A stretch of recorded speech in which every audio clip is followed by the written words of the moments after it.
Hello there, wanderer through the corridors of time. Welcome, truly welcome, to the Whispers of Time channel.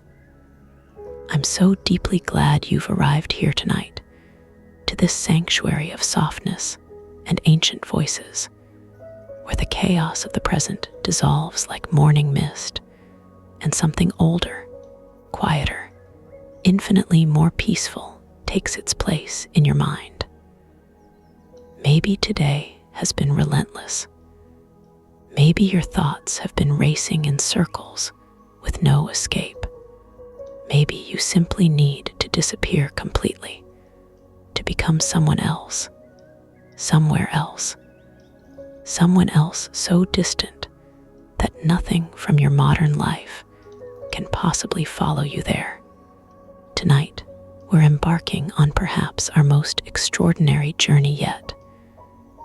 We're not traveling back centuries or even millennia. We're going back tens of thousands of years, back before agriculture, before cities, before metal, before writing, before pottery, before everything we associate with civilization. We're stepping into the Ice Age, into the Paleolithic, into a time when massive ice sheets covered half the northern hemisphere, when woolly mammoths and cave lions and giant bears roamed the frozen earth, when humans were few and scattered and lived in small family bands that moved with the seasons across landscapes we can barely imagine today. We're going to experience the daily life of an Ice Age person. Not a caveman in the cartoon sense. These weren't brutish or stupid creatures grunting and dragging clubs. They were us, genetically identical to modern humans, with the same capacity for love and fear, and creativity and abstract thought. They painted breathtaking art on cave walls in pigments that have lasted 15,000 years. They carved intricate figurines from mammoth ivory with incredible skill. They made flutes from bird bones and played music. They buried their dead with flowers and ceremony, suggesting belief in an afterlife. They had language, culture, stories, spirituality, humor, everything that makes us human. But their daily existence was shaped by challenges we can scarcely comprehend. Every single day was about survival in the most immediate sense. Finding food in a landscape where nothing grows for half the year. Staying warm when temperatures dropped to deadly levels. Making and maintaining the tools that meant the difference between eating and starving. Keeping fire alive because starting it from scratch was difficult and uncertain. Watching constantly for predators that saw humans as prey. Navigating social relationships in tiny groups where conflict could be fatal. And cooperation was absolutely essential. There was no grocery store to visit when supplies ran low. No doctor to heal injuries or illnesses. No police to maintain order. No houses with locks to keep out danger. No electricity, no running water, no manufactured anything. Just the landscape, the weather, the animals, the plants, and your band of perhaps 20 or 30 people who were literally your entire world, your only security, your family in the deepest possible sense. Tonight, we'll live a day in this world. We'll wake in a cave as the first gray light of dawn seeps through the entrance. We'll tend the fire that burns constantly, that must never be allowed to die. We'll venture out into the frozen landscape to hunt for meat, using spears tipped with carefully shaped stone. We'll gather what plant foods we can find in this harsh season. We'll make tools from stone and bone, using techniques passed down through hundreds of generations. We'll process animal hides into clothing that will protect against the lethal cold.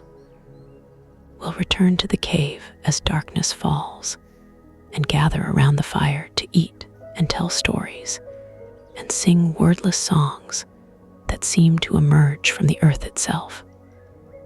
We'll experience the rhythm of a life lived on the edge, where every decision matters, where knowledge accumulated over lifetimes means the difference between survival and death, where the boundary between existence and oblivion is always present, but will also experience moments of profound beauty and connection. The satisfaction of skilled work completed successfully, the deep comfort of community, of being surrounded by people who know you completely and will protect you as you'll protect them, the joy of children playing and learning, the peace that comes from living in perfect rhythm with natural cycles, from being part of the landscape rather than separate from it, the sense of meaning that comes from doing work that directly sustains life, from seeing immediate results of your efforts, from participating in patterns that have sustained your people since time beyond memory. So let your breathing slow now, deeply slow. Let your body sink and sink deeper still into whatever supports you. Feel the weight of modernity sliding away, all the complexity and noise and artificial light and constant stimulation, all of it fading, dissolving, becoming less real with each breath you release. Let the boundaries of time soften and blur.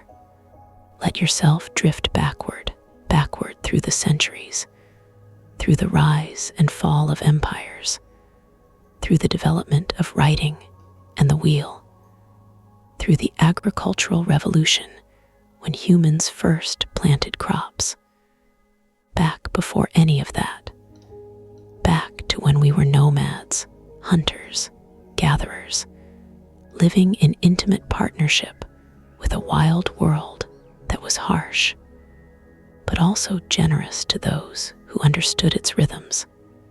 And before we begin this journey into the deepest past, if this is the peace you've been searching for, if you want to ensure we meet again tomorrow night with another story to carry you gently into sleep's embrace, please take just one moment now, while you still can, to tap that subscribe button and turn on the notification bell.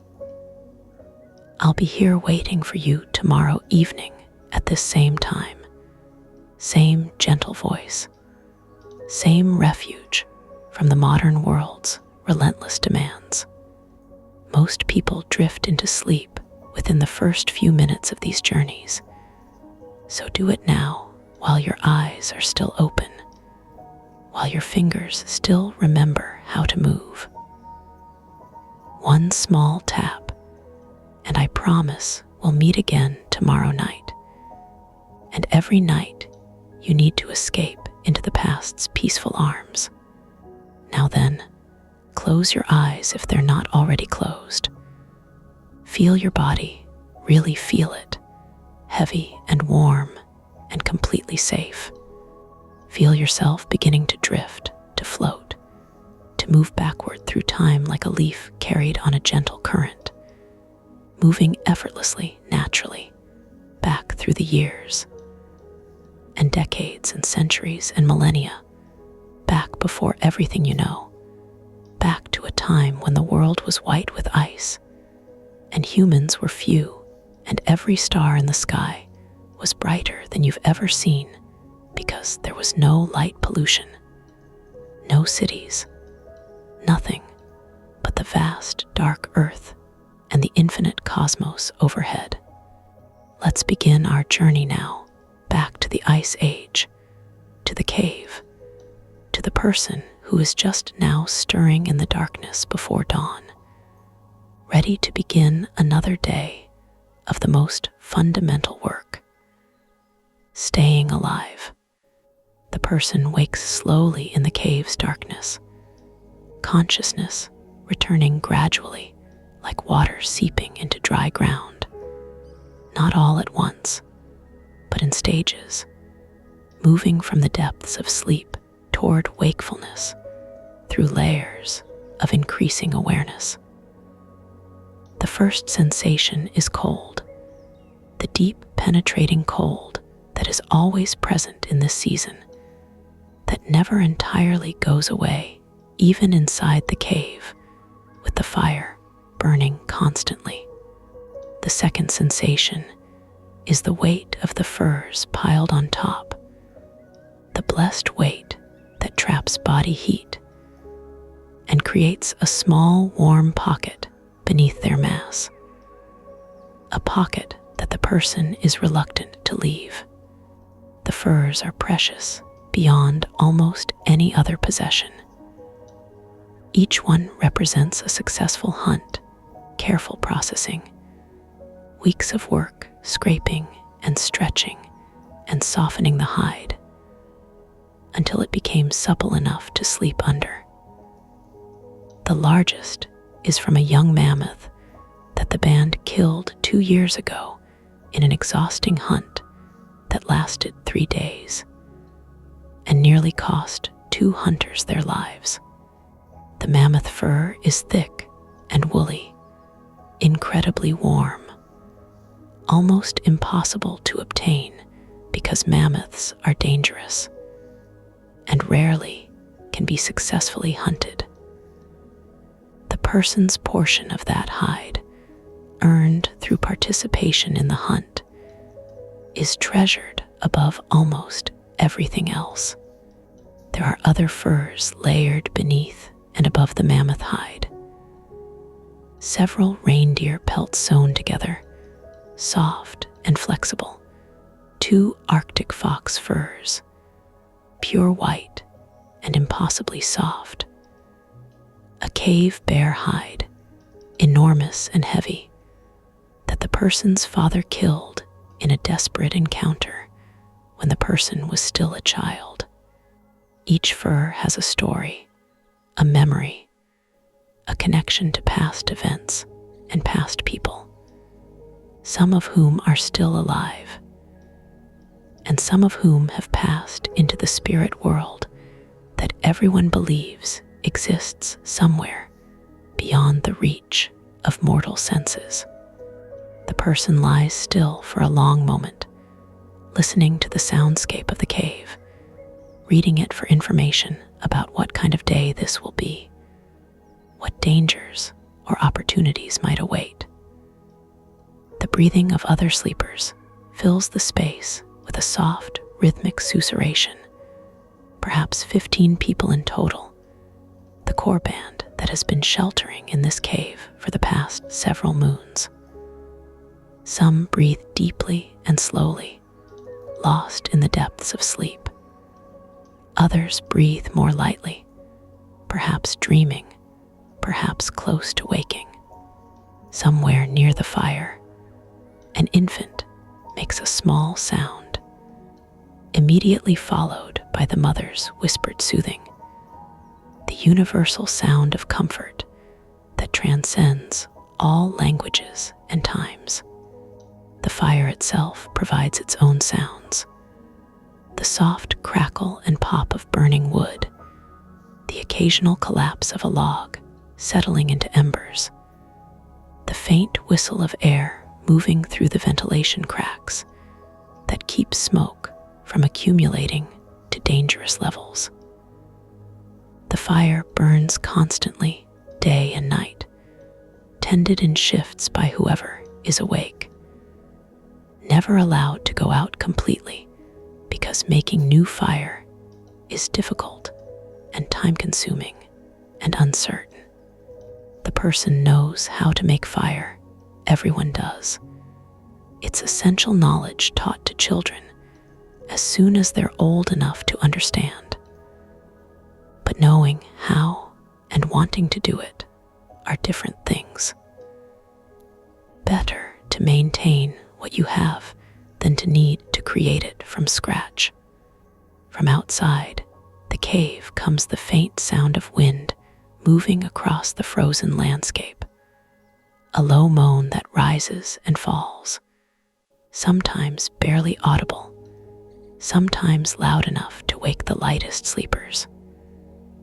The wind is constant in this season, flowing down from the glaciers to the north, carrying cold that can kill an unprotected human in hours. The person listens to the wind's voice and tries to gauge its strength, its direction, its mood. A strong wind from the north means dangerous conditions for hunting or traveling. A lighter wind from the east might bring clouds and possibly snow. No wind at all is rare, but often means the cold will be even more intense, the air perfectly still and crystalline and lethal. There are other sounds too. If you listen carefully enough, if you've trained your ears over years and decades to notice the subtle details that might be significant.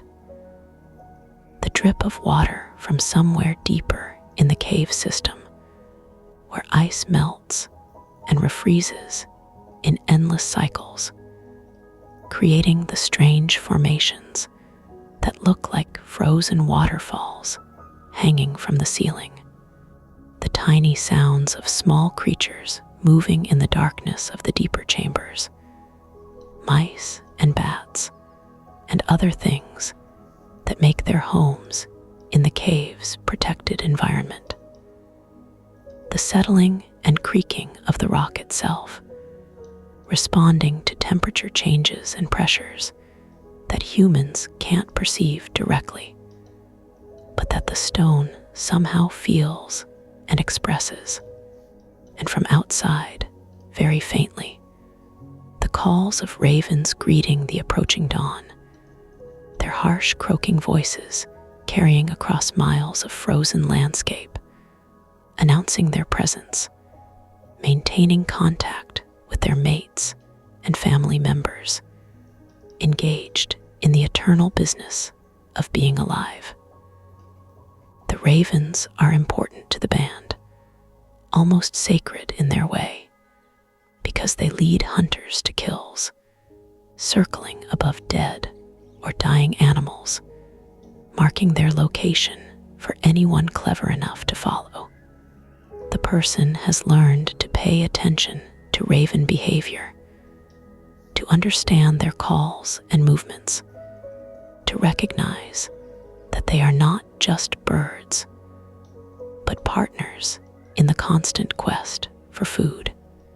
The person knows it's time to rise, time to abandon the warmth and comfort of the furs, time to begin the day's work. But there's resistance, a perfectly natural reluctance to leave the warm nest for the cold air, to transition from rest to action, from peace to effort. This feeling is universal. The person knows, connecting this ancient morning to every morning that has ever been or will ever be. When a person lying comfortable must force themselves to rise and face the demands of the day. But necessity is stronger than comfort. The band depends on everyone contributing, everyone doing their share.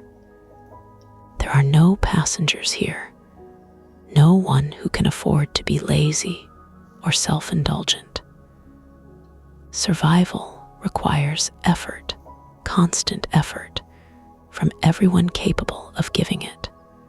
The person sits up slowly, the furs falling away, cold air rushing in to fill the space that had been warm, shocking the skin. making the body's hair stand on end in an instinctive response that does almost nothing to actually preserve warmth, but that the body does anyway, following patterns millions of years old. The person is wearing a simple tunic made from deer hide, well made and carefully sewn with sinew thread, using a bone needle so fine it could pass for a modern tool. The tunic reaches to mid-thigh, providing basic coverage and a layer of insulation, though it's not nearly enough in truly cold weather. But inside the cave, with the fire burning and multiple bodies providing warmth, it's adequate. The person stands slowly, carefully, working out the stiffness that comes from sleeping on the ground, despite the insulation of the furs. Joints pop and crack, muscles protest, tendons complain about the transition from rest to movement. This is normal, expected, part of being human in a body that's designed for movement. But that stiffens when still for long periods.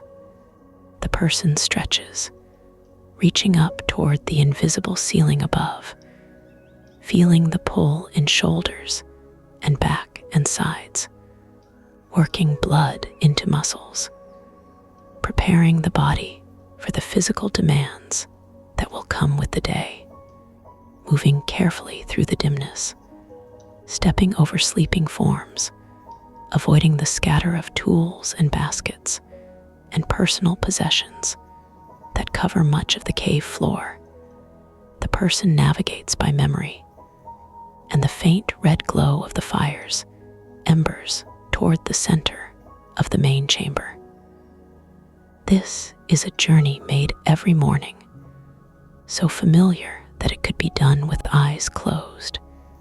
Every obstacle and uneven patch of floor known intimately from thousands of repetitions. The fire is the heart of the cave, the center around which all life revolves, more precious than any possession, more important than any individual. It provides warmth against the killing cold that waits outside. It provides light to push back the darkness that humans instinctively fear, that ancient fear coded into our genes from millions of years, when night meant danger and predators and death. It provides protection from the large predators, cave lions, dire wolves, short-faced bears that fear flames and will not approach a burning fire. It provides the means to cook food, making meat more digestible and nutritious, killing parasites and bacteria that would otherwise cause sickness and death. It provides a gathering place, a focus for the social life that makes human existence bearable, a stage for storytelling and tool-making and teaching, and all the activities that separate humans from mere animals. The person kneels beside the fire pit, a shallow depression in the cave floor lined with stones that have been used for so long that they're scorched black and cracked from countless heating and cooling cycles.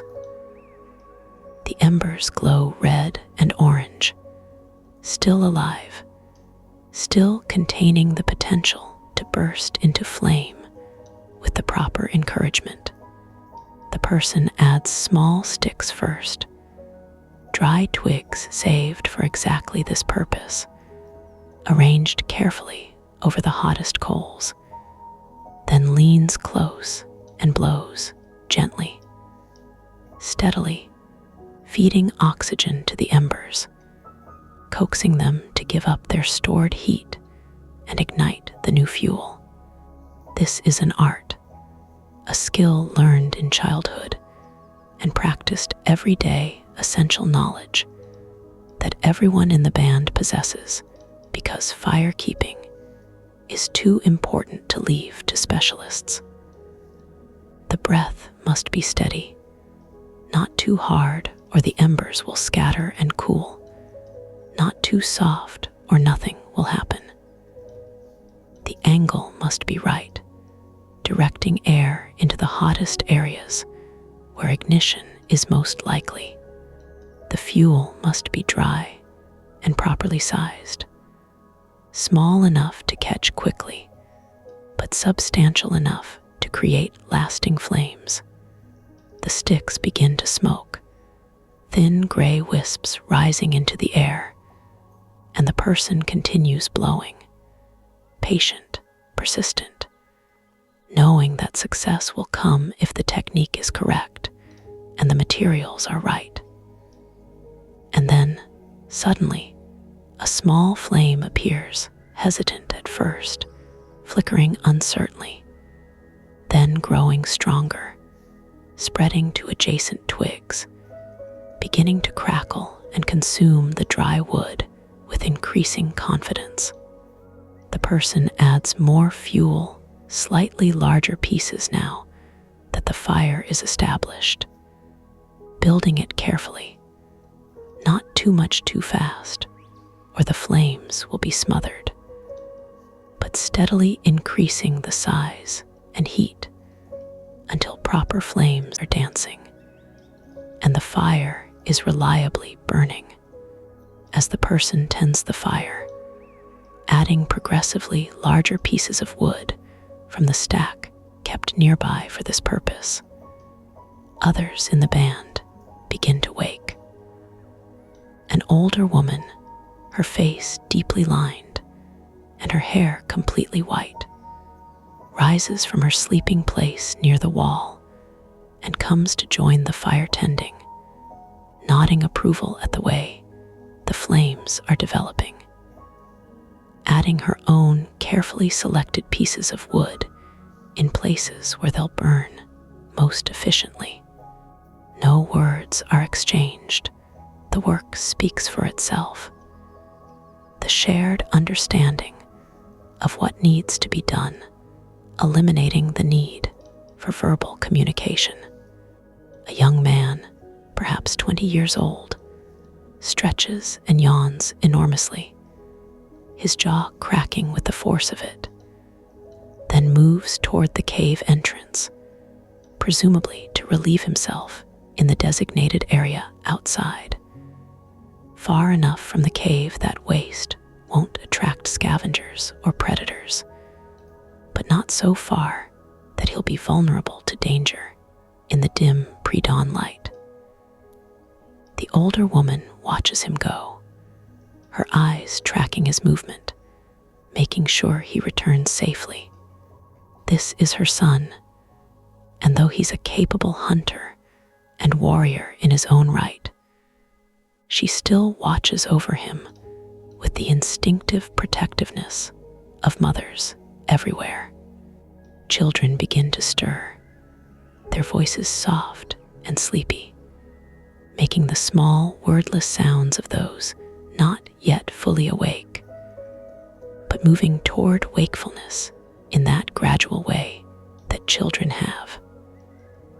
A little girl, perhaps 5 years old, sits up and rubs her eyes with small fists, then crawls toward the fire, drawn by its warmth and light, still wrapped in the small reindeer hide that serves as her personal sleeping fur.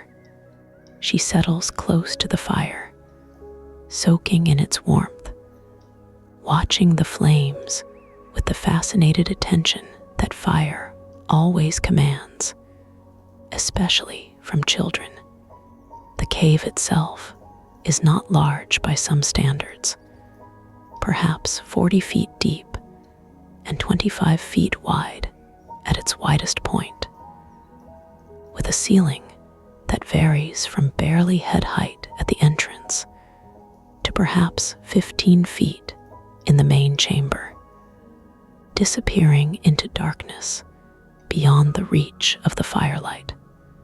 The walls are rough stone, limestone sculpted by water over millions of years before humans ever arrived, marked now with scratches and drawings made by the current inhabitants and perhaps by previous ones.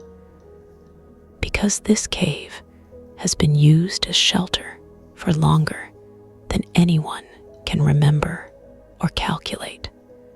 Some of the marks on the walls are practical. Tallies of days scratched in groups of 5, counting off the progression of seasons. Rough maps showing the locations of good hunting grounds, dangerous predator dens, reliable water sources, inventories of stored supplies, recording what was put away and what has been consumed.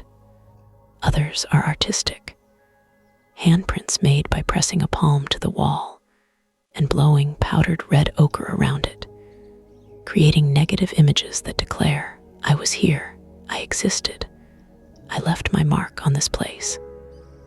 Animal figures drawn with charcoal or painted with ochre and manganese dioxide, showing horses and bison and mammoths with surprising realism and grace.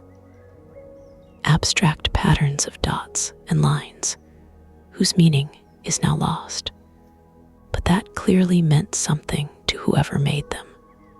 The floor is dirt and rock, worn smooth by countless feet over countless years. The main sleeping area is toward the back, where the ceiling is highest and the floor is most level, though still far from comfortable by modern standards. Personal sleeping areas are marked by slight depressions where bodies have lain in the same places night after night, by the scatter of personal possessions kept nearby, by the particular arrangement of sleeping furs that each person prefers. There's no formal division of space, no walls or boundaries, but everyone knows whose area is whose. And privacy is respected through mutual agreement and long-established custom. Near the entrance, taking advantage of the natural light that comes through during the day, is the work area where tools are made and maintained, where hides are processed, where bone and antler and ivory are carved into useful objects. The ground here is littered with stone flakes and chips, the waste products of tool making, mixed with fragments of bone and antler from carving projects. Layers of debris that build up and are periodically cleaned out and thrown outside, but that always accumulate again because the work is constant and ongoing. Along the walls are piles of materials, organized by type and use. Firewood collected and stacked, ranging from small kindling to substantial logs that will burn for hours. Dried grass bundled and tied, used for bedding and insulation, and for making cordage when twisted together. Stones suitable for tool making, collected from specific locations where the right kind of flint or chert or obsidian can be found. Bones saved for later use, some fresh and greasy, some old and dry, each type useful for different purposes. Antlers still attached to partial skulls, waiting to be worked into tools and weapons. Hides in various stages of processing, some fresh and needing to be scraped, some partially processed, some finished and ready to be made into clothing or shelter coverings. Everything is kept. Everything has potential use, because waste is a luxury that people living on the edge cannot afford. Every scrap of material represents effort and time and risk, and throwing anything away without exhausting its usefulness would be not just foolish, but almost sinful, a betrayal of the labor that went into obtaining it.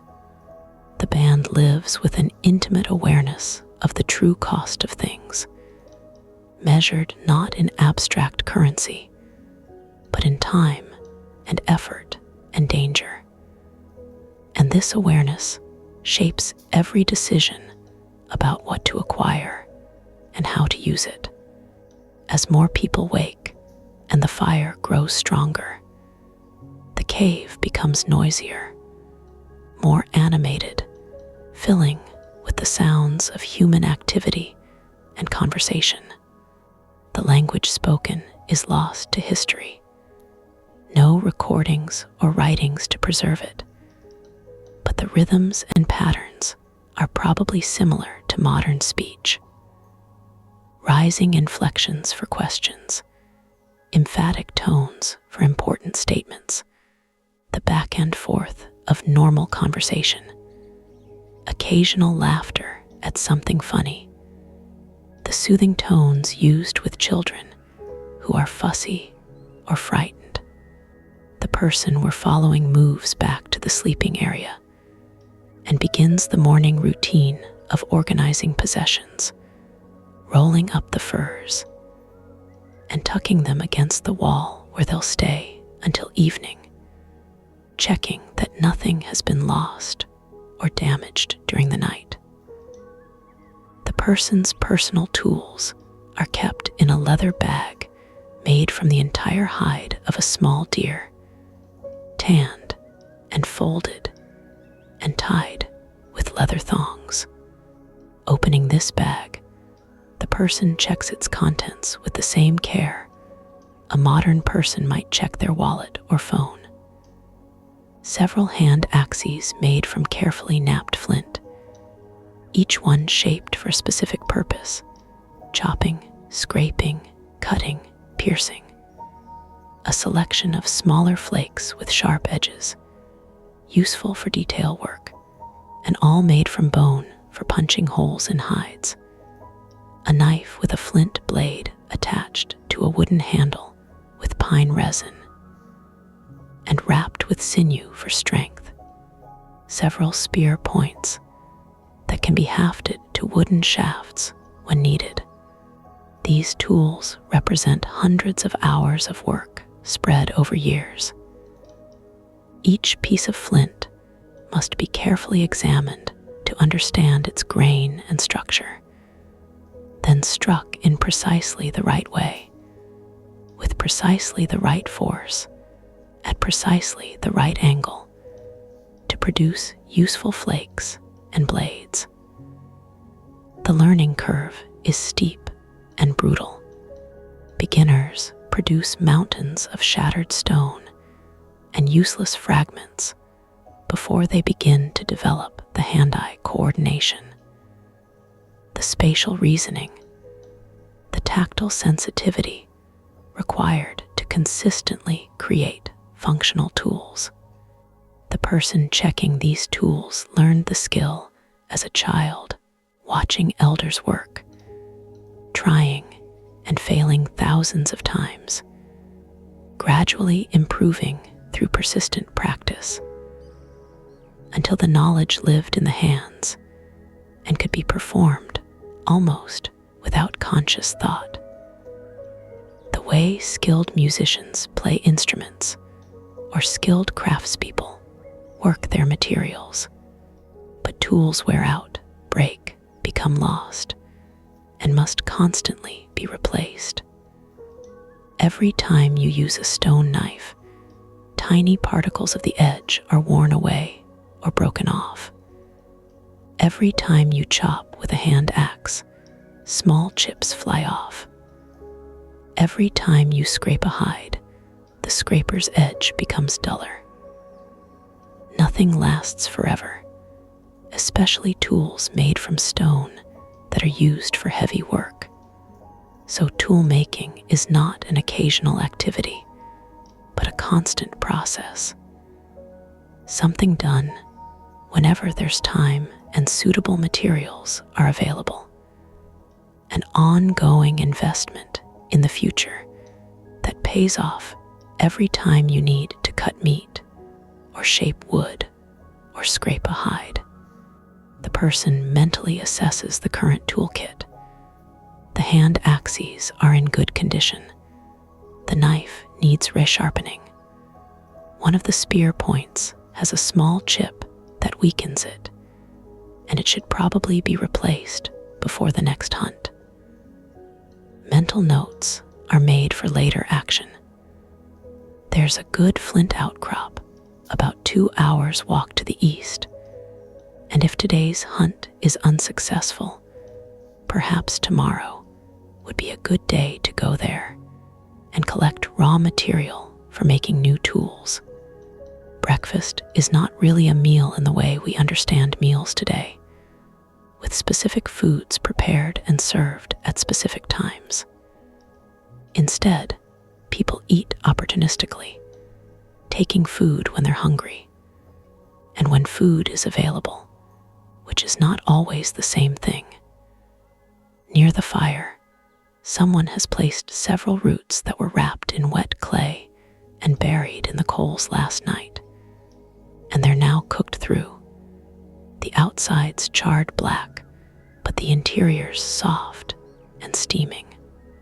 The person takes one, juggling it from hand to hand because it's still quite hot, then breaks it open and uses a fingernail to scrape away the burnt exterior, revealing the pale interior that tastes like earth and sweetness and provides calories and carbohydrates that the body craves. There might also be some dried meat from a previous hunt, tough and fibrous, and requiring extensive chewing, but providing protein and fat that are precious in this cold climate, where the body burns enormous numbers of calories just maintaining core temperature. The person takes a strip of the dried meat, puts one end in the mouth, and begins the long process of chewing, working the tough fibers with strong jaws and teeth that are already showing the wear patterns typical of a life spent processing hard foods and using teeth as tools for tasks we would use implements for. There might be some nuts, if any were gathered last autumn and stored successfully without being eaten already or lost to mice and other pilferers. But this is late winter in the Ice Age, and plant foods are increasingly scarce as the stored supplies dwindle. And nothing new is growing yet in the frozen landscape outside. The bulk of the diet right now is meat, and that means hunting, constantly hunting, because unlike plant foods that can be stored for months, fresh meat must be consumed quickly or it spoils, even in the cold, and the band must constantly replenish their supply. Water comes from a natural seep at the back of the cave, where groundwater filters through the stone and drips constantly into a natural basin formed by a depression in the rock floor. The person cups hands under the drip, collecting water and drinking, repeating the process several times. The water is cold, almost ice cold, and tastes of stone and darkness and the earth's hidden depths. But it's clean and reliable, and one of the major reasons this particular cave was chosen for winter shelter. A cave with a reliable water source is worth infinitely more than one without, especially in winter when outside water sources freeze solid obtaining water means melting snow or ice, which requires time and fuel and containers. As people finish their morning routines, eating, drinking, checking possessions, tending personal needs, an informal gathering begins to form around the fire. This is where decisions are made, where the day's activities are discussed and plans are formed. There's no single leader exactly, no chief who commands and expects obedience. Leadership is fluid, situational, based on expertise and respect, and the particular demands of the moment. The best hunter might lead a hunting expedition. The person most skilled at finding plant foods might lead a foraging trip. The oldest person, who has survived the longest and accumulated the most knowledge, might settle disputes and offer advice based on decades of experience. The shaman, who communicates with spirits and understands the invisible forces that shape events, might lead rituals and ceremonies. Today's discussion involves the need for meat. The band's stores are running low, a partially butchered reindeer hanging in the back of the cave, frozen and therefore preserved, but representing perhaps only 2 more days of food if rationed carefully. Several days have passed since the last successful hunt, and everyone knows that they need to go out again soon, need to find and kill another large animal if they're going to continue eating well. Someone mentions seeing tracks yesterday in the snow several valleys to the east, reindeer tracks, fairly fresh, suggesting a small herd is in the area. Someone else reports seeing mammoths in the distance 2 days ago, but they were far away and moving north, probably not a realistic hunting target given the band's current location and resources. The consensus forms gradually through discussion and the offering of information and opinions. A hunting party will go out today seeking the reindeer whose tracks were seen yesterday. The person we're following will be part of this party, as will 5 or 6 others who are capable of the long walking, the patient stalking, the sudden intense exertion that hunting requires. The very old and the very young will stay at the cave, along with mothers nursing infants and anyone who is injured or sick. Those staying behind will tend the fire, work on processing materials, maintain tools and equipment, watch for danger from predators, or rival human bands who might see an undefended cave as an opportunity. The hunting party begins to prepare. Weapons are gathered and checked. Spears with wooden shafts and stone points, some fire-hardened for extra strength, some tipped with carefully knapped flint blades that are wickedly sharp, hand axes that can be used for defense if necessary, but are mainly for butchering, knives for precise cutting, a few throwing sticks that can be used against smaller game if the opportunity arises. Each person checks their weapons carefully, knowing that equipment failure at a crucial moment can mean the difference between success and failure, between eating and going hungry, between life and death in extreme situations. Cordage is important. Twisted plant fibers or sinew or rawhide strips, carried coiled and tied to belts, useful for countless purposes that might arise during the hunt. Securing spear points that come loose, tying together bundles of meat for carrying, making quick repairs to torn clothing, even potentially for building emergency shelter if the hunting party gets caught out overnight by weather or distance.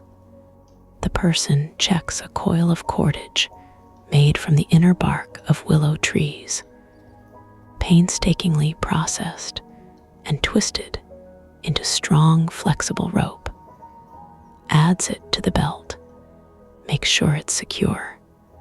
A small bag contains emergency supplies, materials for making fire, dried mushroom fungus that catches sparks easily, shredded cedar bark that smolders and can be coaxed into flame, a piece of iron pyrite, and a piece of flint for striking sparks. Some dried meat for emergency food, a small flint blade for tasks that might arise, a piece of sinew for repairs or binding. This bag is insurance against disaster, the supplies that might save your life if everything goes wrong, and you find yourself separated from the group or unable to return to the cave for some reason. Clothing is adjusted for the expedition outside. The basic hide tunic is supplemented with an outer layer made from the fur of several large animals sewn together, providing crucial additional insulation. This outer garment is heavy and somewhat awkward, but absolutely necessary in the temperatures that prevail outside during this season. Foot coverings are checked and secured. Leather boots stuffed with dried grass for insulation, tied with leather thongs that must be tight enough to stay on, but not so tight that they cut off circulation, which could lead to frostbite and the loss of toes, or worse. A fur hood is pulled up to protect the head, ears, and face from the wind that can cause frostbite on exposed skin within minutes in extreme conditions. The hood is made from wolf fur, with the wolf's own ears still attached, giving the wearer a strange appearance that's both human and animal. Hands remain bare despite the cold, because mittens would reduce the manual dexterity needed to use weapons and tools effectively.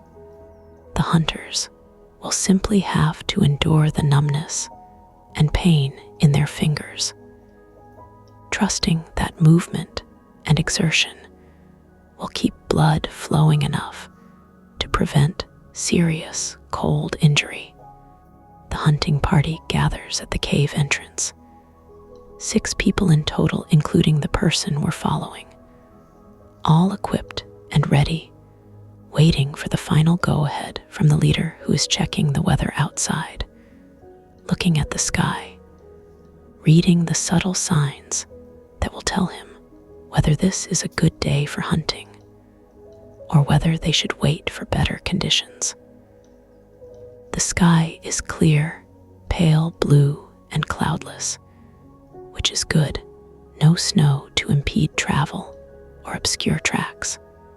The wind seems moderate from the east, which is acceptable, strong enough to carry human scent away from prey downwind, but not so strong that it will make travel dangerous or miserable.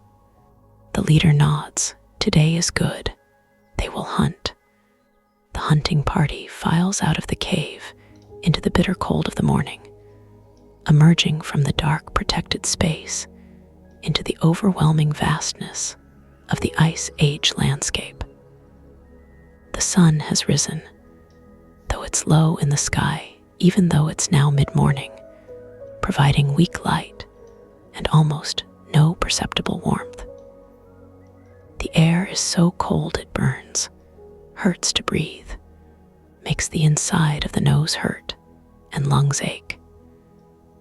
Exposed skin turns red immediately, protesting the assault of the cold. Breath emerges as white clouds that hang in the air for a moment before dispersing. The landscape is harsh, beautiful, alien, nothing like the world modern humans know. The ground is covered in patchy snow, not the deep drifts you might expect, but relatively shallow coverage, because the extreme cold means there's little moisture in the air to produce precipitation. The snow that does fall is dry and powdery, blowing and shifting with the wind, accumulating in some places and leaving bare ground in others.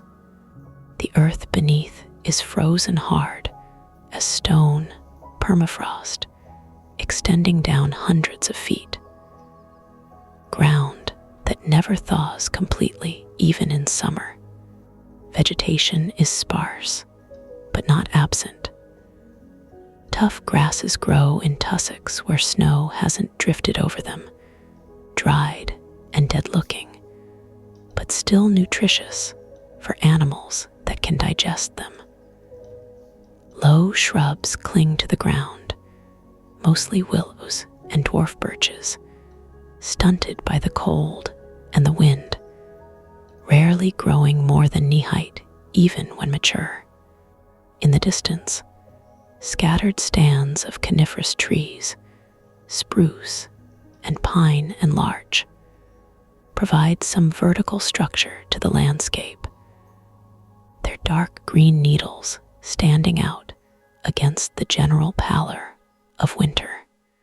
The horizon is dominated by mountains, their peaks white with glaciers that flow down the valleys like rivers of frozen water, grinding inexorably downward under their own weight, carving the landscape into new forms, leaving behind the characteristic U-shaped valleys and moraines and erratic boulders that will remain long after the ice has retreated. The glaciers are beautiful and terrifying, glowing white and blue in the sunlight, representing forces that humans can neither influence nor resist. Evidence of powers greater than anything human, reminders that we exist at the sufferance of nature and the gods who control natural forces.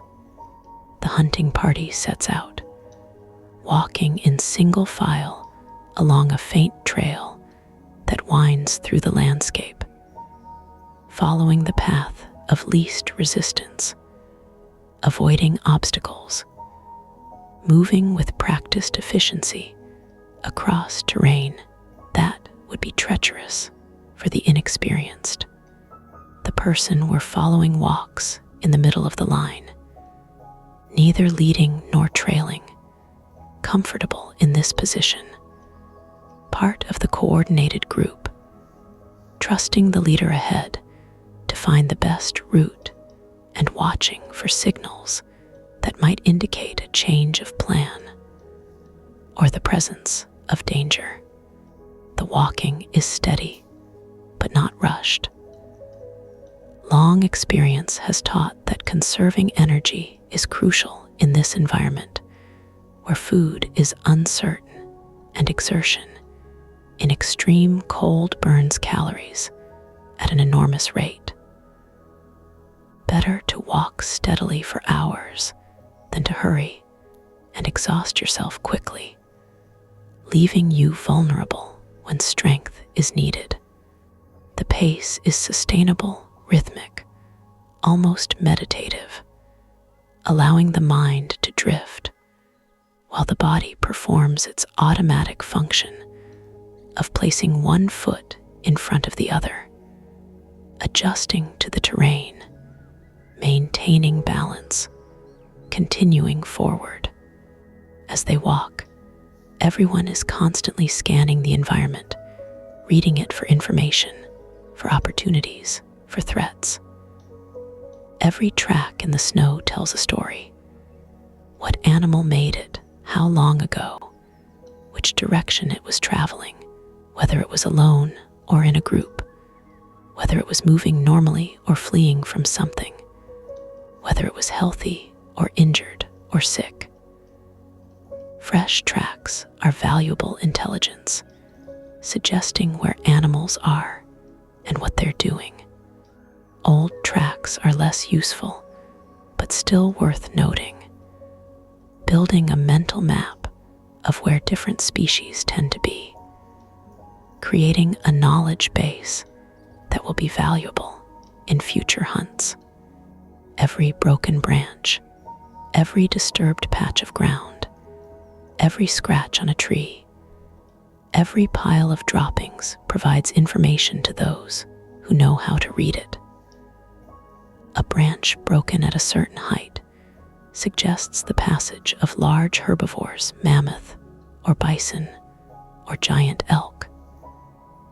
Droppings reveal not just what species was there, but how recently and what it had been eating, which might suggest where it's likely to be now. Scratch marks on trees might indicate bears marking territory or deer rubbing velvet off antlers. And knowing which is crucial because bears are dangerous and to be avoided, while deer are prey and to be pursued.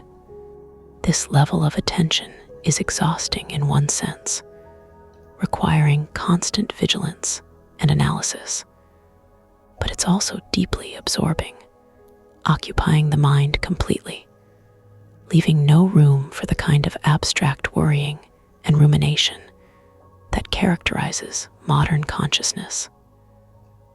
The person is fully present, fully engaged with the immediate environment, part of it rather than separate from it, connected to the landscape through intense attention and accumulated knowledge.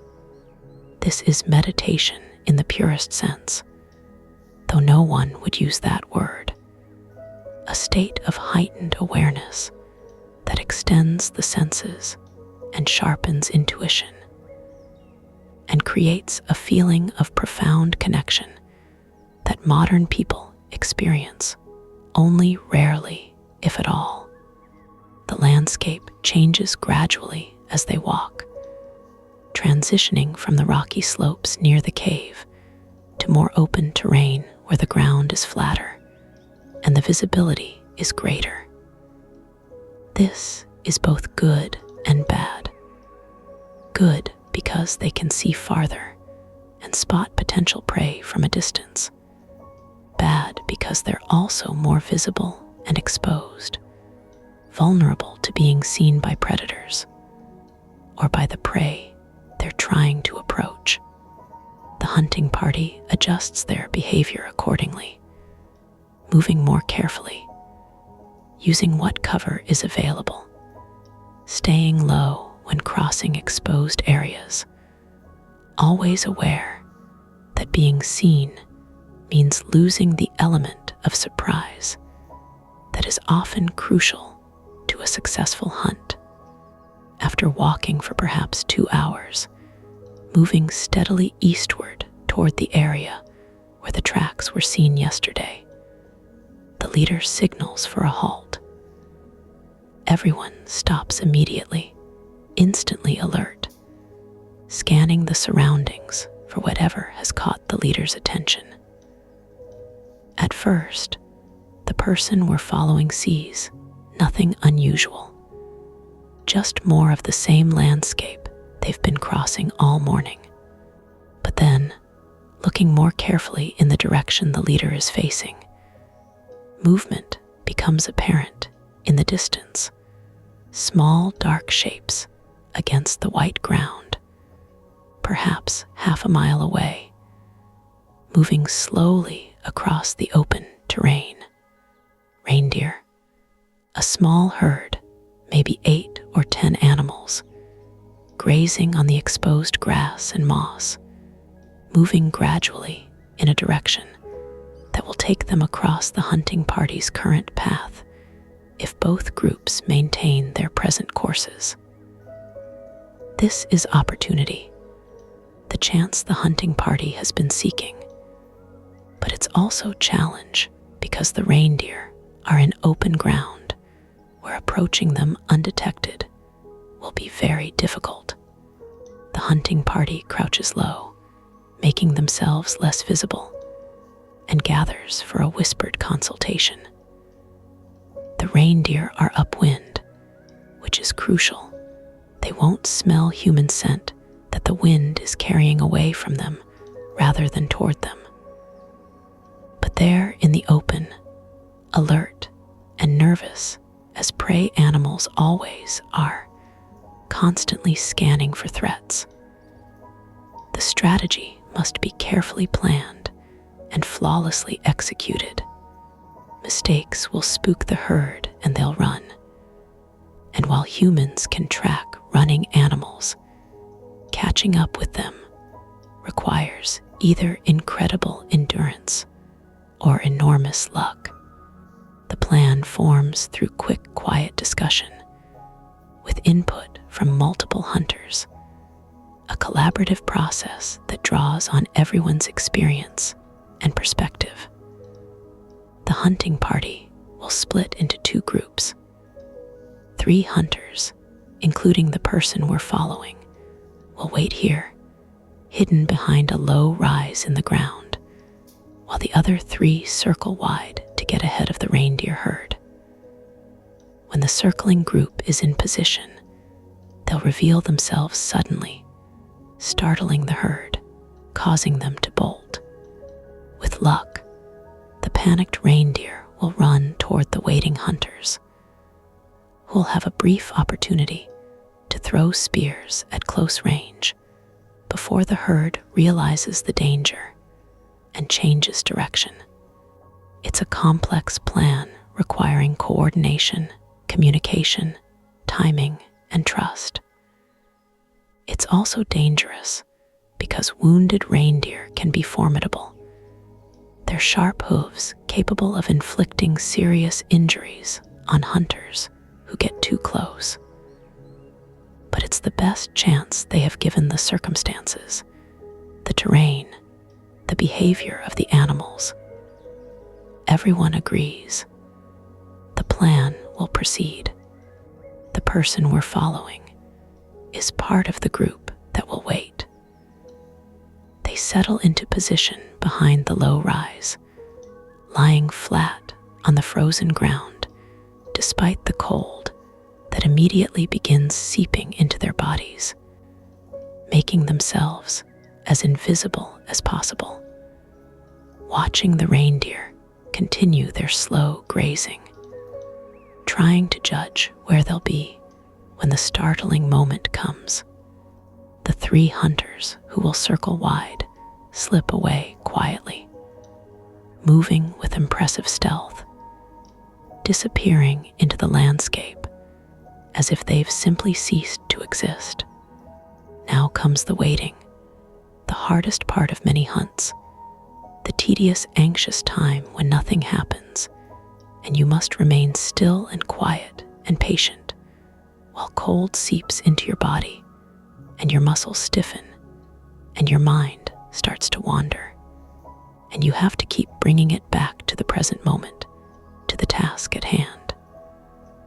The person lies motionless, watching the reindeer through the sparse grass at the top of the rise, tracking their movement, preparing mentally for the explosive action that will come when the moment arrives.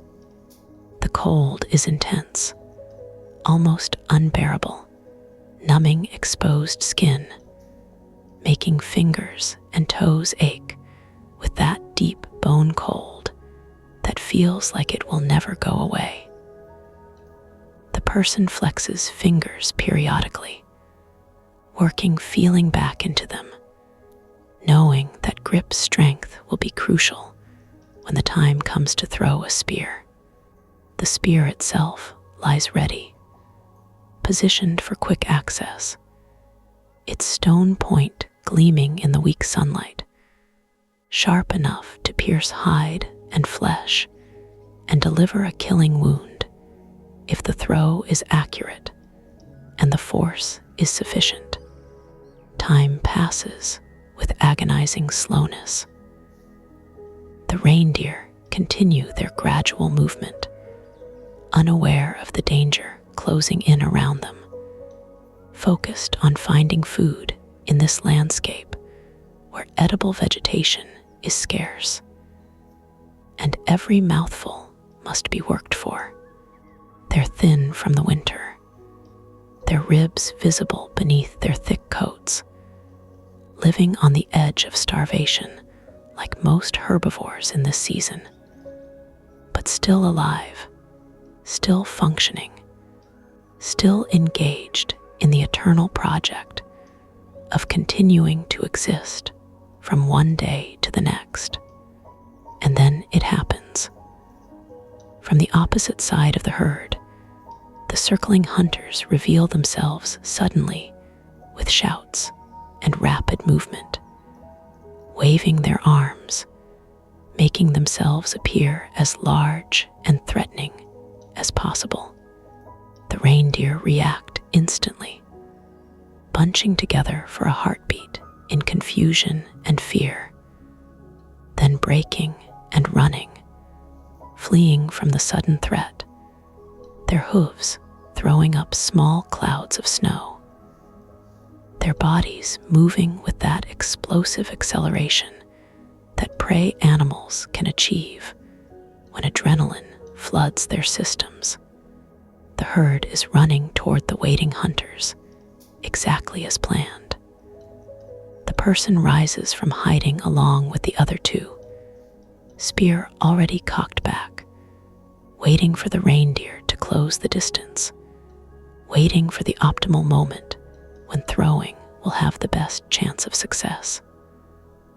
The reindeer see the new threat and try to turn, their hooves scrabbling on the icy ground, some animals slipping and sliding, losing their footing, struggling to change direction while maintaining speed. In that moment of confusion and vulnerability, spears fly. The person releases with all the strength and skill accumulated over years of practice, the spear arcing through the cold air, spinning slightly, traveling fast and true. The point strikes a young adult, not the largest animal in the herd, but a good size, hitting just behind the shoulder, where the heart and lungs are vulnerable. The reindeer staggers, takes a few more steps, then collapses, its legs folding beneath it, its momentum carrying it forward in a slide that leaves a dark trail in the snow. The other spears have flown, but only one other has struck, though not as effectively, grazing an animal's haunch and drawing blood, but not delivering a disabling wound. The rest of the herd vanishes into the distance, their panic driving them away from this place of danger and death, leaving behind two of their own, one dead, one wounded and struggling in the snow. The hunting party converges on the fallen reindeer quickly, weapons ready in case it's still capable of fighting. But the animal is clearly dying, its breathing labored and blood spreading dark across the white snow. The person who threw the successful spear approaches carefully, respectfully, and uses a stone knife to quickly cut the reindeer's throat, ending its suffering as mercifully and swiftly as possible. This is done with murmured words, perhaps prayers or apologies, or simply acknowledgement, honoring the life that's being taken to sustain human lives. The relationship between hunter and prey is complex, profound, not the simple predator-prey dynamic of animals, but something uniquely human. The person feels satisfaction at the successful hunt, relief that the band will eat well for days, gratitude for the animal's sacrifice, and genuine sadness for its death. These feelings aren't contradictory, but simultaneous, interwoven, part of the complicated emotional landscape of people who live close enough to the source of their food to understand its true cost, who must kill to eat, but who recognize that killing is not a casual or insignificant act. Now begins the urgent work of butchering, which must proceed quickly and efficiently for several reasons. First, large predators will smell the blood and come investigating. Cave lions, dire wolves, short-faced bears, hyenas, all drawn by the scent of fresh kill and potentially willing to contest ownership with mere humans. Second, the carcass is freezing rapidly in the extreme cold, and while this will help preserve the meat, it also makes cutting more difficult as flesh becomes rigid and hard. Third, daylight is limited in winter, and the hunting party needs to complete the butchering and begin the journey back to the cave while there's still enough light to travel safely. The work proceeds with practiced efficiency that speaks of countless previous experiences. The person who made the killing throw has the honor and responsibility of directing the butchering, deciding how the animal will be divided, ensuring that the work is done properly and that nothing valuable is wasted. The hide is carefully cut away in one piece, starting with a long incision down the belly, then working outward, using the knife to separate skin from flesh with minimal damage to either. The hide will be enormously valuable, large enough to make a cloak or several smaller garments, warm and water-resistant, representing days of work, but essential for survival in this climate. The meat is carved from the bones in large sections, working quickly with stone knives that are wickedly sharp, but that dull with use, and must be periodically resharpened by striking off tiny flakes to expose new cutting edge. The person's hands are soon covered in blood that freezes almost immediately in the cold air, creating a dark, sticky coating that's uncomfortable but unavoidable. There's no squeamishness about this work, no disgust or hesitation. Everyone has done it countless times, beginning as children watching and learning, graduating to helping with small tasks, eventually becoming fully skilled in the anatomy and techniques required to efficiently process a carcass. The internal organs are removed and examined. The heart, liver, and kidneys are set aside as delicacies that will be eaten first, perhaps even raw and still warm, providing immediate nutrition and energy to hunters who have been working hard in extreme cold and who need calories urgently. The stomach and intestines are carefully removed intact, their contents valuable for various purposes. The partially digested plant matter can provide information about what the reindeer had been eating and where it might have been feeding, and the intestines themselves can be cleaned and used as containers or cordage after processing. The bones are valuable too, especially the long bones of the legs, which contain rich marrow, and which can be split open later back at the cave. Some bones are taken, selected for their usefulness. The skull and antlers will be valuable for making tools. The shoulder blades can be shaped into scrapers or shovels. The leg bones can become awls and needles and handles. But not everything can be carried, and some parts must be left behind for the scavengers that will descend on this site within hours of the hunting party's departure. The butchering takes perhaps an hour, everyone working steadily, efficiently, coordinating without much need for verbal communication, because the tasks are so familiar and the division of labor so well established through long practice.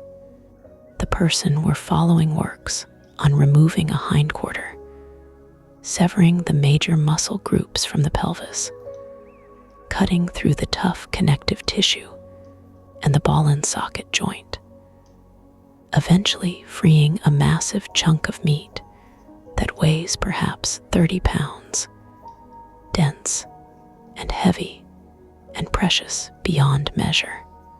When the butchering is complete, the meat is divided among the hunters for carrying. Each person takes a load appropriate to their strength and stamina, tying the meat into bundles using cordage, slinging it over shoulders, or tying it to carrying frames made from branches if such materials are available. The person we're following takes the hindquarter that was just removed, along with a section of rib meat, creating a bundle that's heavy and awkward, but manageable for the journey back to the cave. The hide is rolled carefully, precious cargo that must be protected from damage, and given to the hunter who is carrying the lightest load of meat. The selected bones are distributed among the party. The remains, the skeleton, the portions of meat and organs that can't be transported, the parts too damaged or bloody to be worth carrying, are left behind. Within hours, ravens will find them. Within days, the site will be picked completely clean by scavengers ranging from foxes to wolverines to bears. Nothing wasted in a landscape where every calorie matters to something. The return journey is harder than the outbound journey because everyone is now carrying heavy loads. But there's satisfaction in this burden, joy in the weight of success, knowledge that this meat represents survival for the band, that children will eat well tonight, that elders will have strength, that life will continue because of this successful hunt.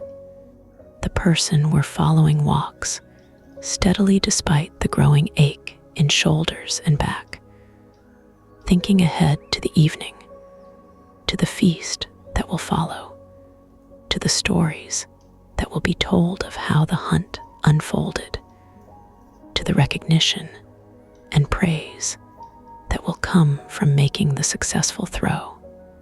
The sun is past its zenith and declining toward the western horizon when the hunting party finally comes in sight of the cave, still several hundred yards distant, but visible as a dark opening in the rocky hillside. Those who stayed behind spot the returning hunters and set up a shout of celebration, recognizing from the way they walk, from the bundles they carry, that the hunt was successful. Children run out to meet them, dancing around the hunters, exclaiming over the meat and hide, reaching out to touch the bundles, as if to confirm they're real. Elders emerge from the cave entrance, nodding approval, making appreciative comments about the size and quality of the reindeer, asking questions about how the hunt went, where the animal was found, whether there were signs of other game in the area. The successful hunter receives special recognition, praised for the accuracy of the throw, the skill required to bring down the animal cleanly, earning status and respect that will translate into greater influence in band decisions, better opportunities for future endeavors, enhanced desirability as a mate. The meat is brought into the cave, and the real celebration begins. The fire is built up into a roaring blaze, fed with extra wood that's been saved for special occasions, creating heat and light that transform the cave into a warm, bright space that feels almost luxurious after the cold dimness of the journey. Portions of meat are selected for immediate cooking, choice cuts that will provide the feast, divided equitably among band members according to complex social calculations that account for age, contribution to the hunt, family relationships, and numerous other factors. The meat is prepared using various techniques. Some pieces are simply held over the flames on green sticks, allowed to char on the outside while remaining rare inside, the fat dripping and sizzling and filling the cave with an intoxicating aroma. Other pieces are wrapped in leaves and buried in the hot coals at the fire's edge, cooking more slowly but more evenly. The heart and liver are divided into small portions and eaten raw by the hunters who participated in the kill. A ritual sharing that's both practical, providing immediate nutrition, and symbolic, creating a bond between the hunters and the animal whose life they took. As the meat cooks, the person we're following finally has a chance to rest, sitting near the fire, feeling warmth seep back into frozen fingers and toes, feeling the tension and adrenaline of the hunt gradually draining away, leaving behind a pleasant exhaustion.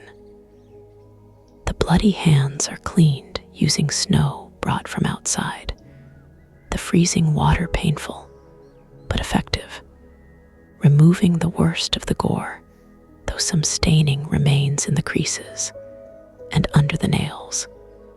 The smell of cooking meat is overwhelming, intoxicating, triggering intense hunger that has been building all day, suppressed during the hunt by focus and excitement, but now demanding satisfaction. The person's mouth waters, stomach growls audibly, body crying out for the calories and protein and fat that it knows are coming, that it needs desperately after the long, cold day of hard physical work. When the first pieces of meat are judged ready, they're distributed with ceremony and deliberation. The hunters who participated in the kill receive first portions, a recognition of their contribution and the risks they took. Then elders, honored for their age and wisdom and the survival skills they've accumulated over long lives. Then mothers nursing infants who need extra nutrition to produce milk. Then other adults and older children.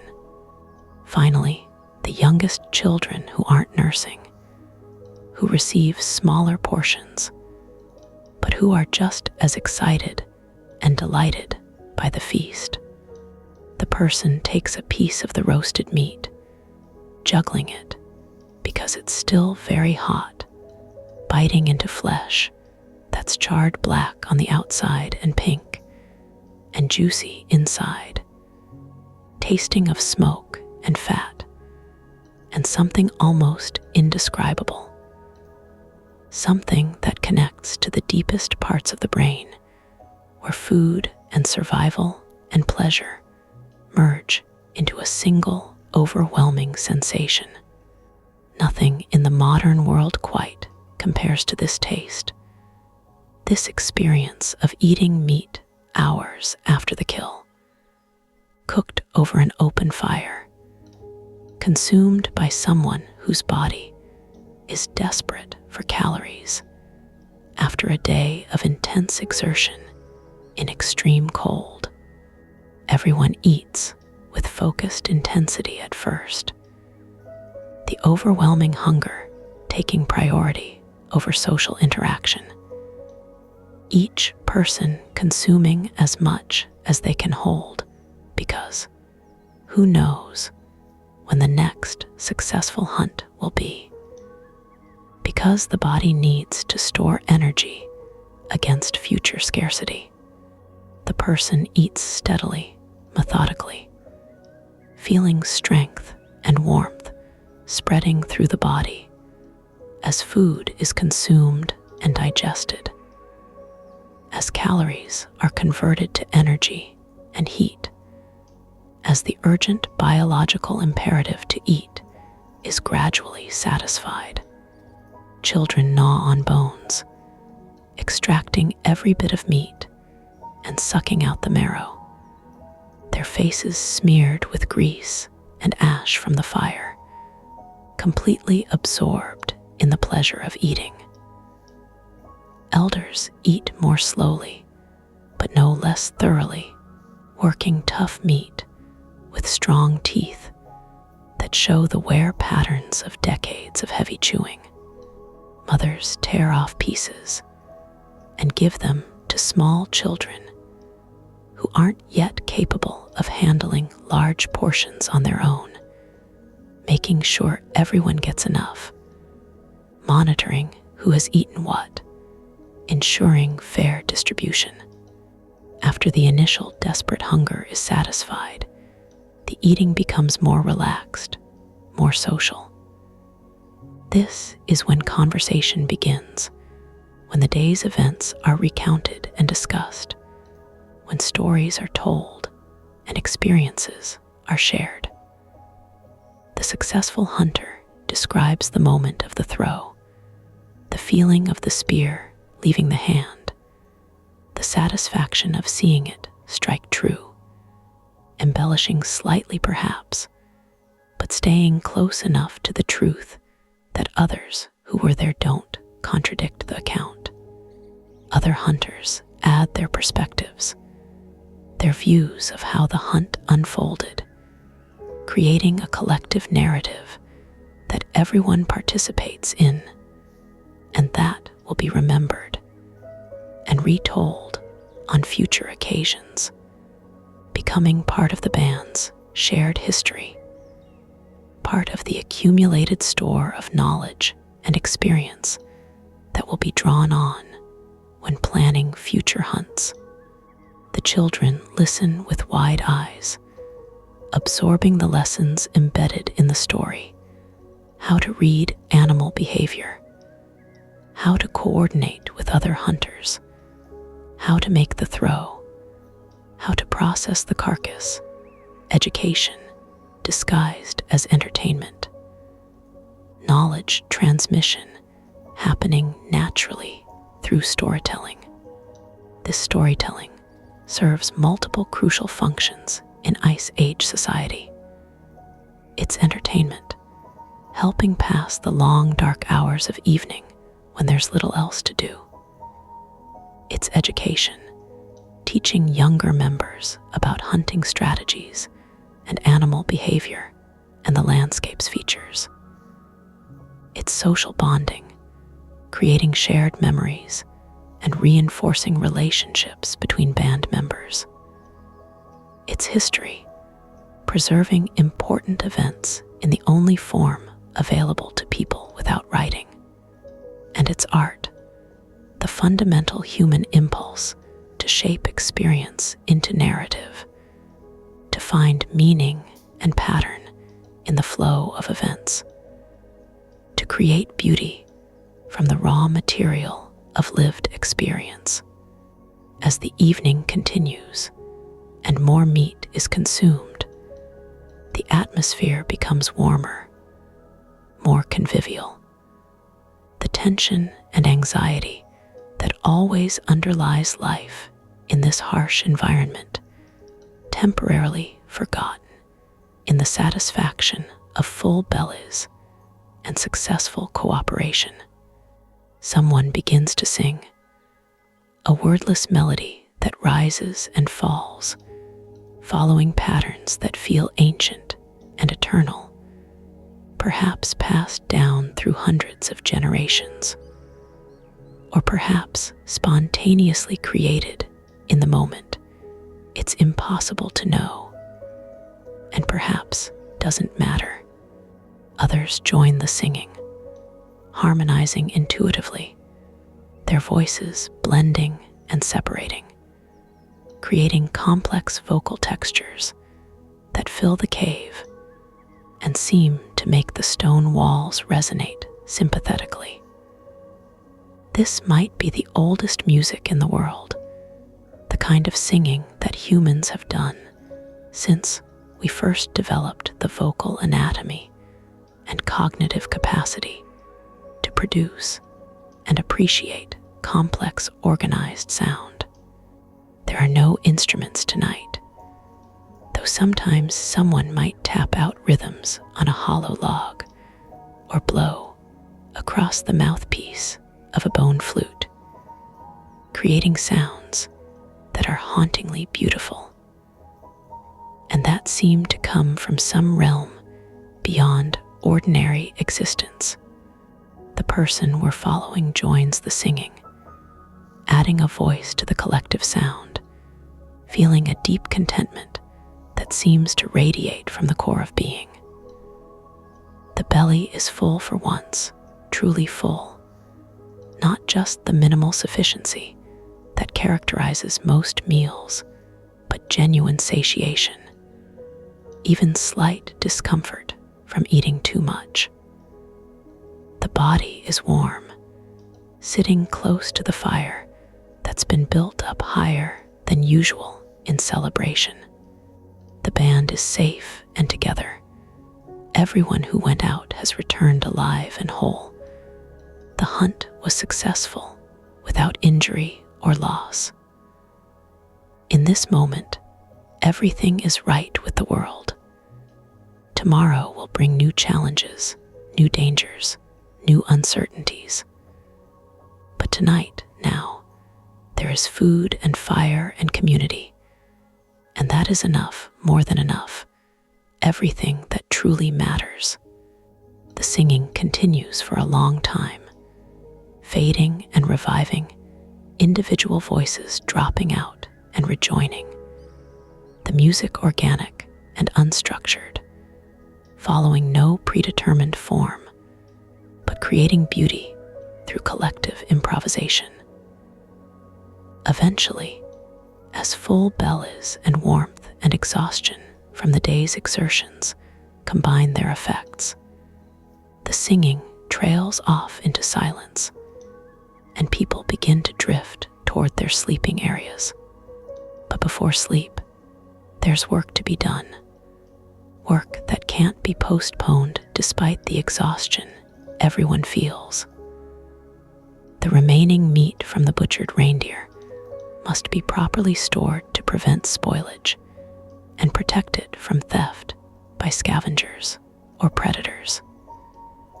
Some pieces are hung from the cave ceiling using cordage, high enough that mice and other small creatures can't reach them, but accessible to humans when needed. Other pieces are taken to the back of the cave, where the temperature stays below freezing, even in summer, natural refrigeration that will keep the meat preserved for weeks or even months. The hide must be dealt with immediately before it freezes solid and becomes impossible to work. The person who made the killing throw, along with several others skilled in hide processing, spreads the reindeer skin flesh side up and begins the laborious process of scraping away the fat and tissue that remains attached to the inner surface. This is done using stone scrapers, carefully shaped tools with slightly curved edges that can shave away material without cutting through the hide itself. The work is tedious, repetitive, requiring attention, but not intense concentration, allowing conversation and the sharing of knowledge. An older woman, experienced in hide work, supervises and instructs, pointing out areas that need more attention, demonstrating the proper angle and pressure for the scraper, explaining that thorough removal of all fat and tissue is crucial because any material left behind will rot and ruin the hide, making all the work pointless. The person we're following works steadily, scraping section after section, feeling the texture change as fat is removed, and the hide itself is revealed. Understanding through hands-on experience the transformation of a raw animal skin into a material that can be made into clothing. After the initial scraping is complete, the hide is rolled and set aside for further processing, tomorrow's stretching, additional scraping, treatment with brain matter, or other materials that will soften the leather, smoking to make it water resistant. The entire process will take days or even weeks, but the result will be a valuable piece of material that might become a cloak or leggings or a bag or any number of useful items. The person who made the kill will have first claim on the finished hide, another reward for success, another incentive to develop and maintain hunting skills. With the immediate preservation work completed, people finally turn to sleep. The person we're following retrieves the sleeping furs from where they were tucked against the wall this morning, spreads them in the familiar spot, and lies down with a deep sigh of satisfaction and exhaustion. Every muscle aches from the day's exertions, the long walk to the hunting ground, the tension of waiting motionless in the cold, the explosive effort of throwing the spear, the hard work of butchering, the long walk back carrying heavy loads. But it's a good ache, the ache of work well done, of muscles used for their intended purposes, of a successful day in the endless project of staying alive. Before sleeping, the person thinks briefly about tomorrow. There will be more hide processing to do. There will be meat to cook and eat. There will be tools to make and repair. The stone knife used during butchering has become quite dull and needs resharpening or replacement. There will be firewood to gather, always firewood to gather, the endless task that can never be neglected because the fire must never go out. There will be all the daily tasks that fill Ice Age life, the constant cycle of work required to maintain existence in this unforgiving environment. But those concerns are for tomorrow. Tonight, the person pulls the furs close, feels the warmth of other bodies nearby, hears the breathing and small sounds of the band settling for sleep, and lets consciousness drift away like smoke rising from the fire, dispersing into darkness, becoming part of the larger darkness that holds everything. In that sleep, there might be dreams. Dreams of running across open landscapes, of the successful hunt replayed with slight variations, of the reindeer transforming into other animals or into human forms, of ancestors who have passed into the spirit world, offering advice or warnings, or simply watching with approval. Dreams that might be purely neurological, the brain processing the day's experiences and consolidating memories, or that might be something more, actual visitations from the spiritual realm that exists alongside, but separate from ordinary reality, depending on what you believe about the nature of consciousness and whether anything survives death. The cave is quiet now, except for the sounds of sleep and the fire, which continues to burn, tended by whoever wakes during the night with the responsibility to add more wood and ensure the flames don't die. Outside, the night world pursues its own dramas. Wolves hunt in coordinated packs, their howls carrying across miles of frozen landscape, communication and challenge, and declaration of territory. Owls hunt silently on wings designed for stealth, swooping down on small mammals that venture from their burrows. Cave lions patrol their ranges, massive predators that fear nothing except perhaps fire and concentrated human resistance. The stars wheel slowly overhead, following paths that are utterly predictable, and that Ice Age humans have learned to read for navigation and timekeeping. Certain constellations mark the seasons, their positions revealing whether winter is just beginning or nearing its end, whether the time for spring migration is approaching, whether the great herds will soon be moving through this area. The moon, if it's visible tonight, provides additional information, its phase marking the passage of weeks within the lunar month, its position in the sky helping orient travelers who are far from familiar landmarks.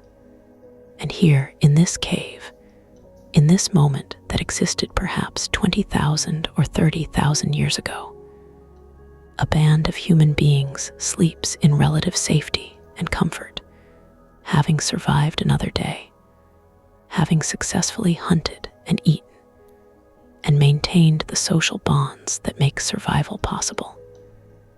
They are our ancestors, literally and directly, the people who made it possible for us to be here now. Without their success, without their survival and reproduction, we would not exist. Every person alive today descends from people who lived through the Ice Age, who faced its challenges and prevailed, who passed their genes and their knowledge forward to the next generation who did the same, on and on for hundreds of generations, until we arrive at the present moment. The person we've been following is one of those crucial links in the chain of being that connects the deep past to the present. This particular individual might have died young from disease or accident or predation, or might have lived to old age and had many children who survived to have children of their own. passing forward not just genes, but cultural knowledge, stories, techniques for making tools and processing food, and reading the landscape. We can't know the specific fate of any individual from this time because they left no written records, no monuments with their names carved in stone.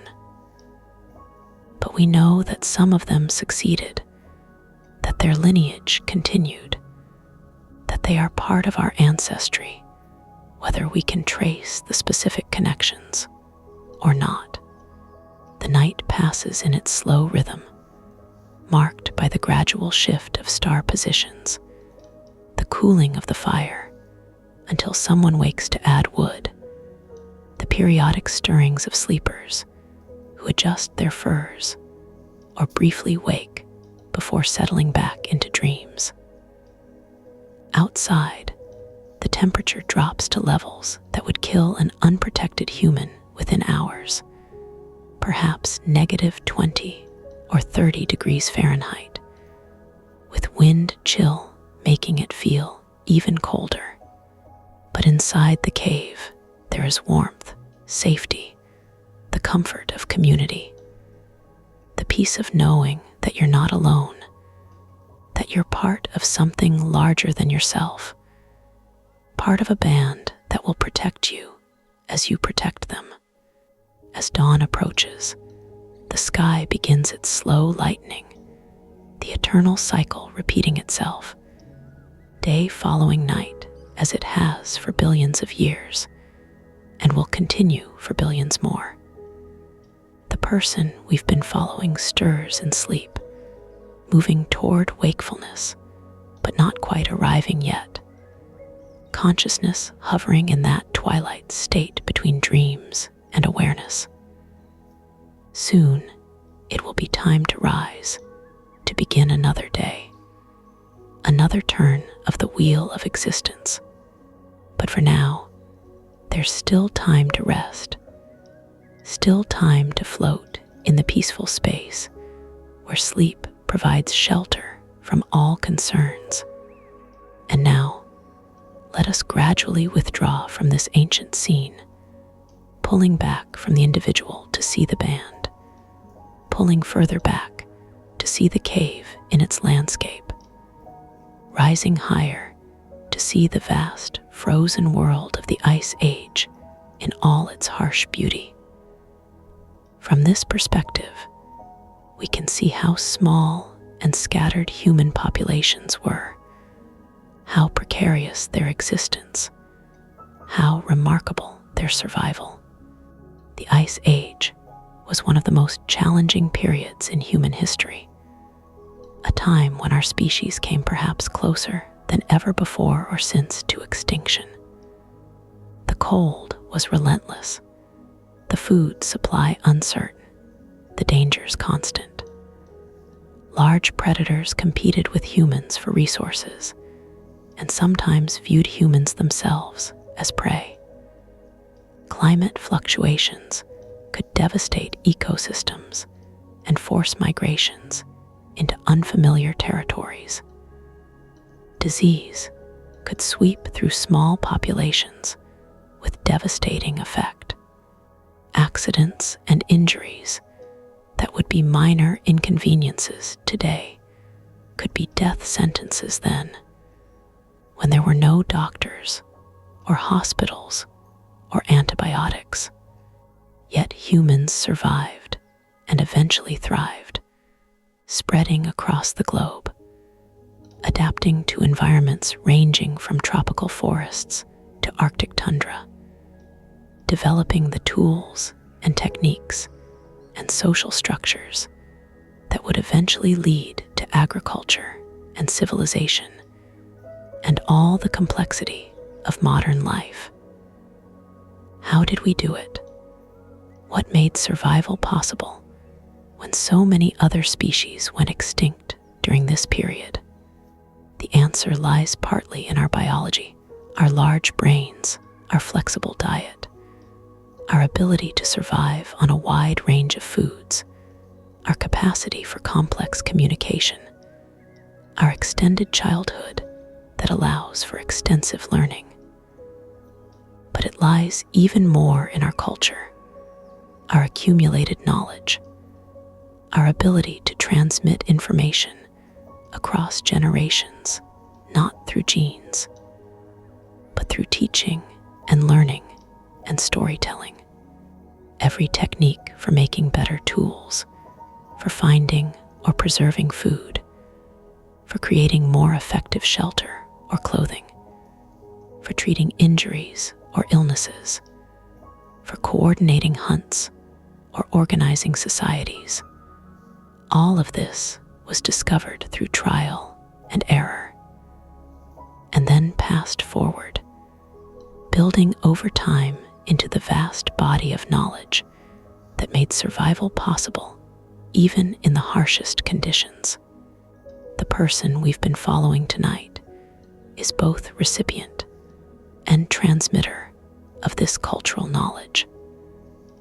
They learned how to make stone tools from elders who learned from their elders in an unbroken chain stretching back thousands of years.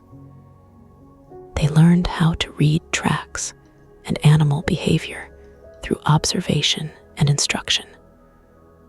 They learned how to throw a spear accurately through countless hours of practice and coaching. They learned how to butcher a carcass, how to process a hide, how to find food and water, how to avoid danger, how to maintain the social relationships that bind the band together. All of this learned, not innate, passed forward through cultural transmission. And the person will pass this knowledge forward in turn, teaching children and younger adults, sharing experiences and insights, contributing to the collective understanding that makes survival possible. This is the true victory of Ice Age humans, not just that they survived, but that they created and maintained systems of knowledge transmission that allowed survival to continue across generations, that allowed the species to persist through the most challenging conditions, and eventually to emerge and flourish when the ice finally retreated and warmer times returned. We are the beneficiaries of their success, the inheritors of their legacy, carrying within us the genes and instincts and patterns that allowed our ancestors to survive when others failed. When we feel anxiety, that's our ancient brain warning us of potential danger, using mechanisms that kept our Ice Age ancestors alive. When we feel comfort in community and distress at isolation, that's the deep social nature that made band cohesion essential to survival. When we experience satisfaction from completing difficult tasks, that's the reward system that motivated our ancestors to do the hard, necessary work of staying alive in a hostile world. Understanding this connection, recognizing that we are the direct product of that Ice Age lineage, can bring a kind of profound humility and gratitude. Our comfortable modern lives, with all their complexity and technology and convenience, rest on foundations laid by people who lived in caves and hunted with stone-tipped spears and spent their days engaged in the basic work of survival. They didn't have electricity or medicine or any of the things we take for granted. What they had was knowledge, cooperation, ingenuity, determination, and an apparently indomitable human spirit that refused to surrender even when circumstances seemed hopeless. So as you drift towards sleep now, carry with you the image of that cave, that fire, have humans gathered together for warmth and safety and companionship. Carry the sound of their voices, singing wordless melodies into the darkness. Carry the smell of meat roasting and the feeling of cold air giving way to the fire's warmth. Carry the knowledge that you are descended from these people, that their experiences and struggles and victories are part of your inheritance, that you carry the Ice Age within you, whether you recognize it or not. Let their resilience inspire you when you face your own challenges. Let their cooperation remind you of the power of community and mutual support. Let their presence, vivid in your imagination tonight, comfort you with the knowledge that humans have always faced difficulties and always found ways to persist, to adapt, to continue the great project of conscious existence in a universe that offers no guarantees. Sleep now, modern child of Ice Age survivors, comfortable and safe, and warm in ways your ancestors could barely imagine.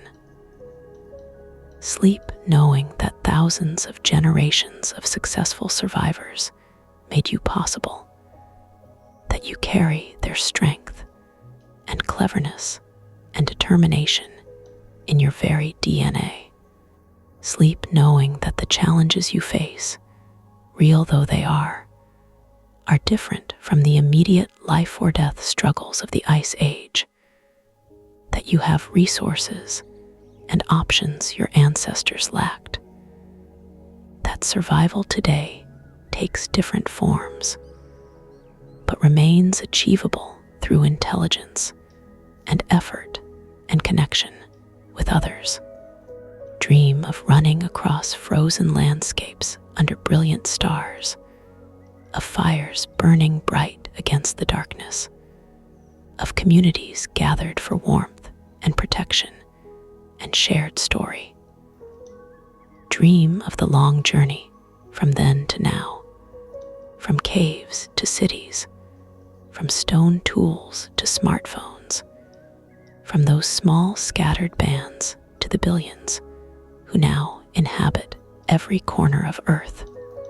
Dream of your ancestors who lived and loved and worked, and somehow, against tremendous odds, succeeded in passing life forward to the next generation, over and over and over again, until eventually you arrived, the latest chapter in a story that began hundreds of thousands of years ago, and that continues now, tonight, with you.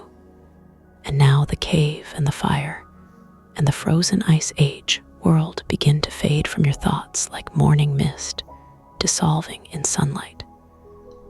We've journeyed through a day in that ancient life, waking in darkness, wrapped in furs, tending the fire that must never die, preparing for the hunt across frozen tundra.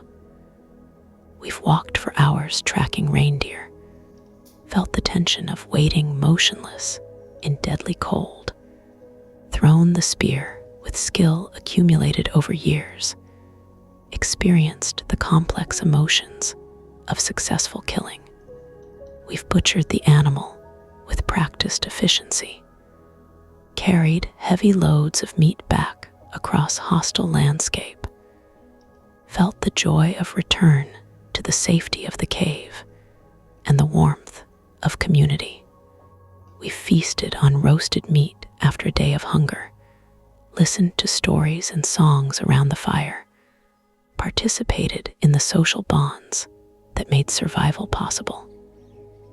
We've processed the hide and stored the meat, done the necessary work that can't be postponed, prepared for tomorrow's challenges.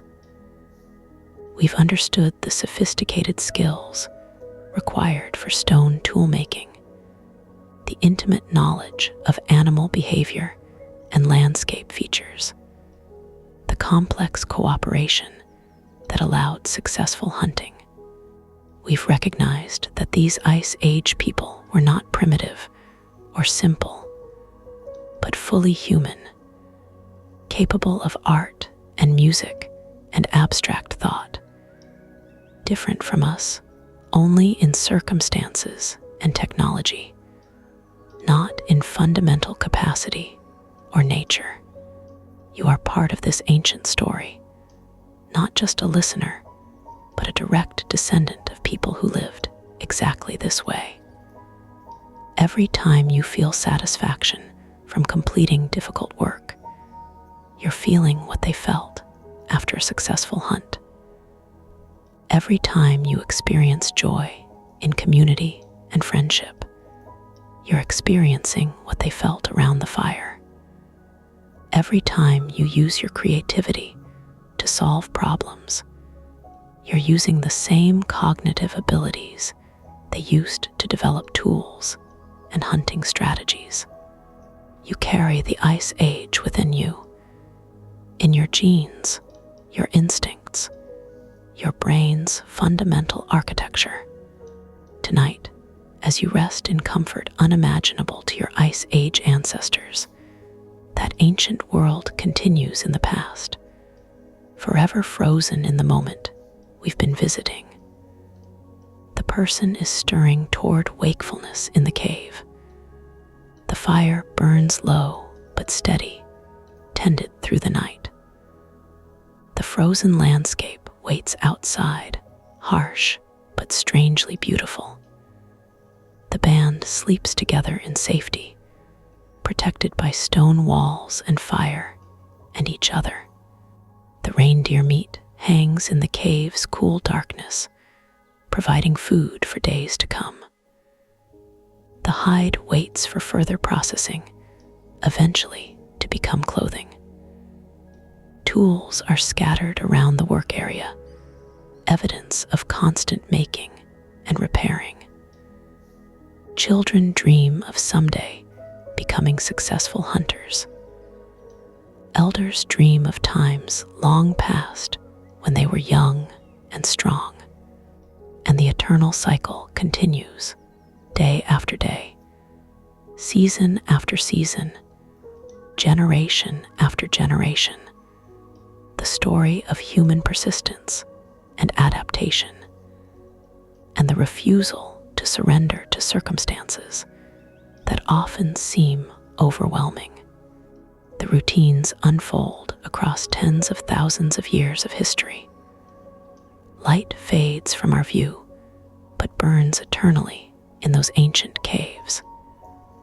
Silent, determined survival continues beneath countless prehistoric skies.